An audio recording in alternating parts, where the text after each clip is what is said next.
ఇదేమో ఒక గుడి అక్కడ ఉంది కనిపిస్తుందా?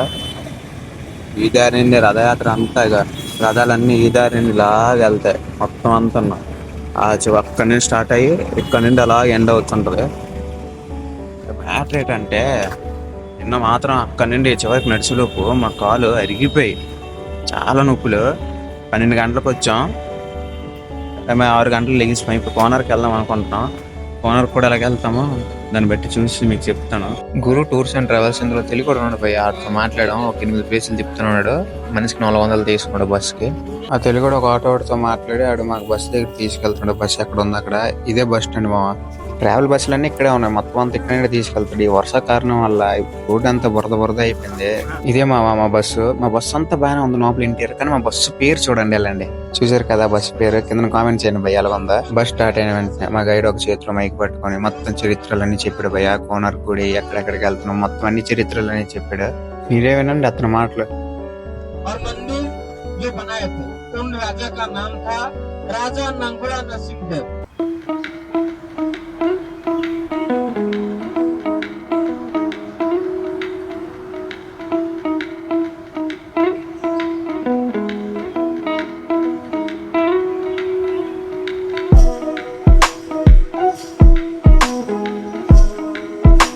మా బస్సు ఎందుకు పక్కన చూస్తే మావ ఉంది, మావ బీచ్ బాబా వెంటనే ఆగుతున్నా దిగిపోయిన ఆర్కే బీచ్ లాగా ఏమన్నా తెలుసా రోడ్డు పక్కనే.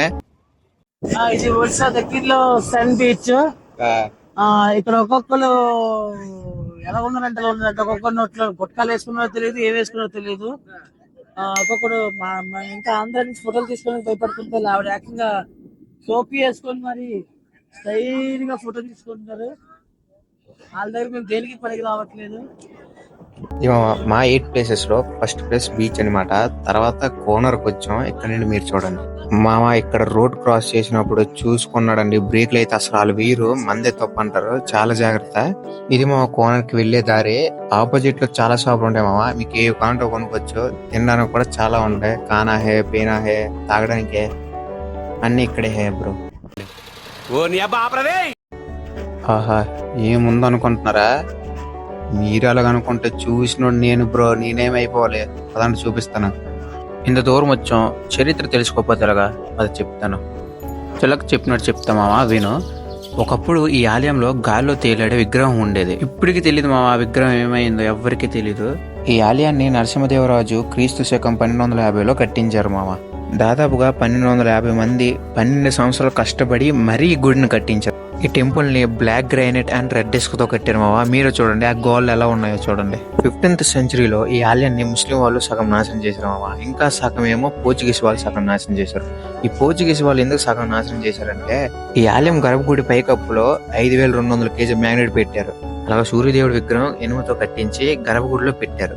ఆ మ్యాగ్నెటిక్ ఫోర్స్ తో విగ్రహం నేలకి తాకకుండా గాల్లో తేలియాడేది అనమాట, భూమికి అసలు టచ్ అయ్యేదే కాదు. అయితే ఈ పోర్చుగీస్ వాళ్ళు ఎందుకు సగం నాశనం చేశారంటే, పోర్చుగీస్ వాళ్ళ షిప్ లో ఉన్న కాంపస్లు రాంగ్ డైరెక్షన్ లో చూపించేవి. ఎందుకు ఇలా అవుతుందని తెలుసుకోక ఈ గుడిలో ఉన్న మ్యాగ్నెటిక్ వేవ్స్ వల్లే ఇలా అవుతుందని ఆ మ్యాగ్నెట్ ని తీసుకుని వెళ్ళిపోయారు. అప్పుడే టెంపుల్ అనేది సేమ్ ఒక రథం లాగా ఉంటది. మీరే చూడండి, ఇదిగో చక్రాలు అలా మొత్తం 12 జతల చక్రాలు ఉంటాయి మామ ఈ రథానికి. 12 జతల చక్రాలు 12 సంవత్సరాలు, 12 నెలలు అండ్ 12 రాశులు గుర్తిస్తాయి. అండ్ రోజుల్లో 24 గంటలుగా గుర్తిస్తుంది. ఈ రథం 7 గుర్రాలతో లాగినట్టు కనిపిస్తుంది మామ. ఇప్పటికీ కూడా సూర్యకిరణాలు ఆ చక్రం మీద పడినప్పుడు ఇక్కడ ఉన్న స్థానికులు ఈజీగా చెప్తారు. ఆ టైం 1 గంట, టైం 2 ఈజీగా చెప్తారు మామ. చాలా ఉన్నాయి చెప్పాలంటే, నాకే కొంచెమే తెలుసా, కొంచెం నీకు చెప్పిన తప్పైతే క్షమించు. ఏమైనా ఆర్కిటెక్చర్ రా బాబు, ఏం కట్టారు అసలు. వా మా కన్నీ ఉందరా చూడడానికి పొర్రపాడులా ఉంది. అసలు చూడ రథం లాగా ఉంది, రథం లాగుతున్నట్టు ఉంది సేమ్. అక్కడ ఆ పైన అక్కడ మ్యాగ్నెట్ ఉండేది అనమాట. అసలు మనం చాలా అదృష్టవంతులం రా, ఎందుకంటే ఇలాంటివి మన భారతదేశంలో ఉన్నాయి, ఇంకెక్కడ కాదు. ఇలాంటి ఫోన్లు చూస్తే సరిపోదాం, దగ్గరికి వెళ్తేనే అసలు ఆ అనుభూతి చెందగలం మనం. నేనేం మాట్లాడను మావా, మీరే చూడండి.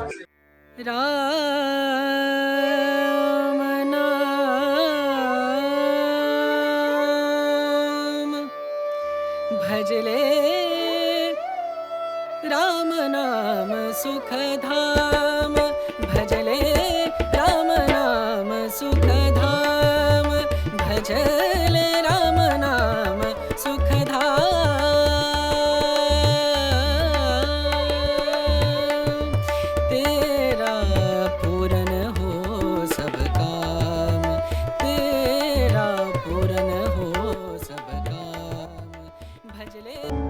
గుడి పక్కన ఇలాంటి చిన్న సింహం బొమ్మలు ఉన్నాయి మామ.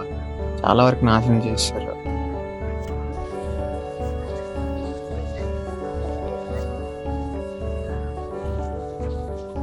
మా ఊడి పని మంది భయ, ఈడికి మించి ఇంకా ఊడు ఎంజాయ్ చేయలేదు. ఇట్లా మొత్తం అంతా రాజ్యం మా ఊడిదే. ఇక్కడ వదిలితే ఇది మాదే అంటాడు.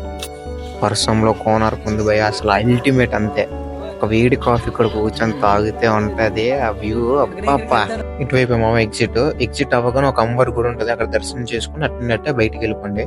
నాకు తెలిసి ఈ వీడియోలో నేను అంతేం చూపించలేకపోయాను, ఎందుకంటే ఆ వర్షం కారణం వల్ల ఫోన్ తీయలేకపోయాను భయ్య. ఎందుకంటే తడిసిపోతే మళ్ళీ పోతుంది కదా, దానివల్ల. ప్లేస్ ఇంకేం కవర్ చేసినా అంటే ధౌలిగిరి, జూ పార్క్, ఇంక ఇవే కవర్ చేసిన. అక్కడ నుండి అటు ఇంకా డైరెక్ట్ హోమ్ బ్రో, అంతే, ఇంకేం లేదు. నచ్చితే కొంచెం ఫాలో కొట్టు మావా. ఉంటా మరి, టాటా.